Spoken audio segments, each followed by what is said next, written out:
Assalamualaikum warahmatullahi wabarakatuh. Di sini saya perwakilan dari kelompok 10 akan memperkenalkan anggota kelompok.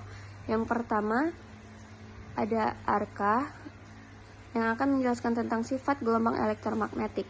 Yang kedua, manfaat gelombang elektromagnetik yang akan dijelaskan oleh Nada. Dan yang ketiga, bahayanya gelombang elektromagnetik yang akan dijelaskan oleh Gelombang elektromagnetik adalah suatu gelombang yang dihasilkan dari hasil getaran antara medan listrik dan medan magnet. Adapun sifat-sifat dari gelombang elektromagnetik adalah merambat pada ruang hampa dengan kecepatan rambat 3 kali 10 pangkat 8 meter per sekon. Kecepatannya akan berubah jika merambat pada medium yang memiliki kerapatan yang berbeda. Yang kedua, dapat terpolarisasi.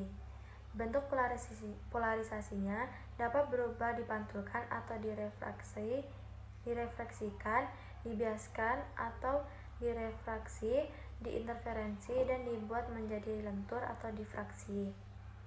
Yang ketiga, gelombang transversal. Disebut gelombang transversal karena pola penjalaran medan magnetik tegak lurus dengan arah rambat gelombang. Yang keempat, tidak dipengaruhi oleh medan listrik dan magnet karena tidak memiliki muatan.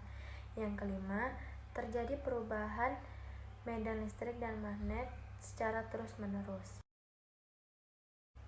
Setelah menjelaskan tentang sifat-sifat gelombang elektromagnetik, di sini saya akan menjelaskan tentang spektrum gelombang elektromagnetik, yang dimana tiap-tiap elektromagnetiknya memiliki panjang dan frekuensi yang berbeda. Berikut penjelasan masing-masing spektrum, yaitu yang pertama gelombang radio yang memiliki frekuensi 30 kHz ke atas. Yang kedua, gelombang mikro yang memiliki frekuensi 10 pangkat 9 sampai 10 pangkat 10 Hz.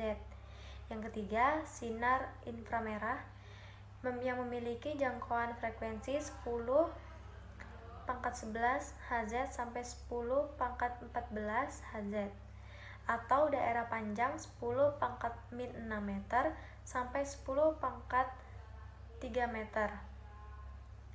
Yang keempat, cahaya tampak yang memiliki daerah frekuensi 10 pangkat 13 Hz.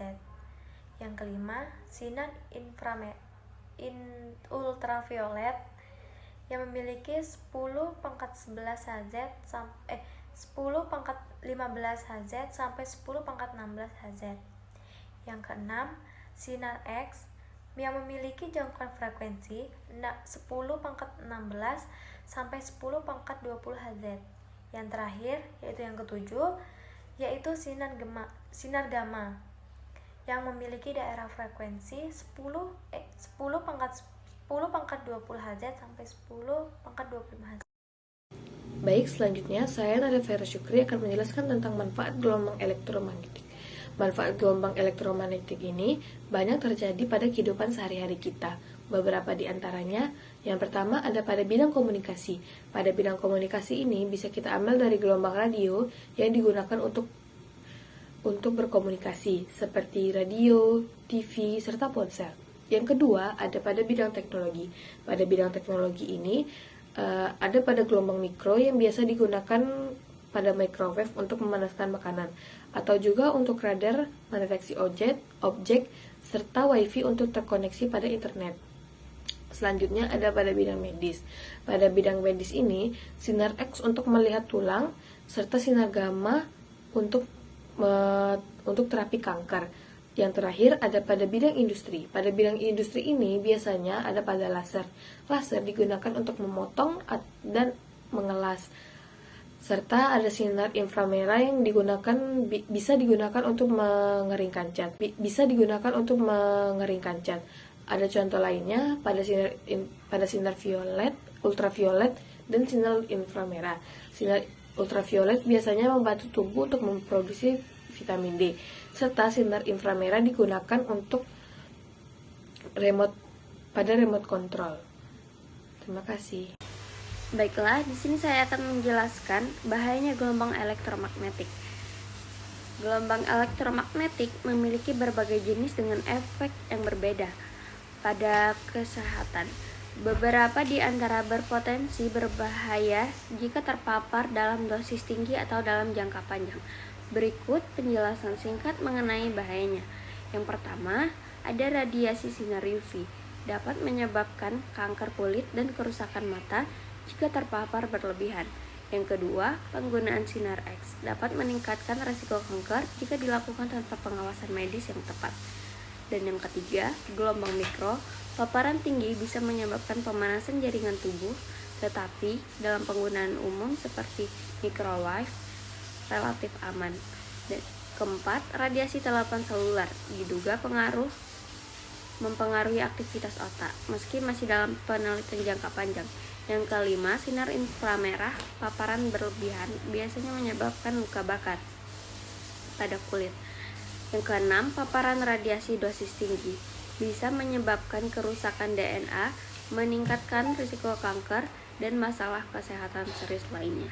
Yang ketujuh, dampak neurologis paparan gelombang elektromagnetik berlebihan bisa mempengaruhi sistem saraf.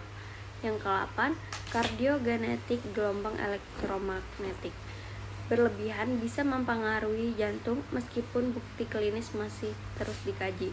Penggunaan sehari-hari gelombang elektromagnetik seperti telepon seluler dan WiFi dianggap aman dalam batas paparan yang wajar. Baiklah, di sini saya akan memberi kesimpulan tentang gelombang elektromagnetik. Gelombang elektromagnetik ini kayak pisau bermata dua, bisa bermanfaat dan bisa berbahaya. Kita harus bisa memanfaatkannya dengan bijak dan selalu waspada terhadap bahayanya. Jadi, next time kalian lagi ngobrol lewat HP, nonton TV, atau ngecharger HP, ingat deh, di balik teknologi canggih itu ada si gelombang elektromagnetik yang lagi bekerja keras. Semoga presentasi ini bisa ngasih kalian gambaran tentang si gelombang elektromagnetik yang gaib tapi punya pengaruh besar dalam kehidupan kita. Mungkin cukup sekian.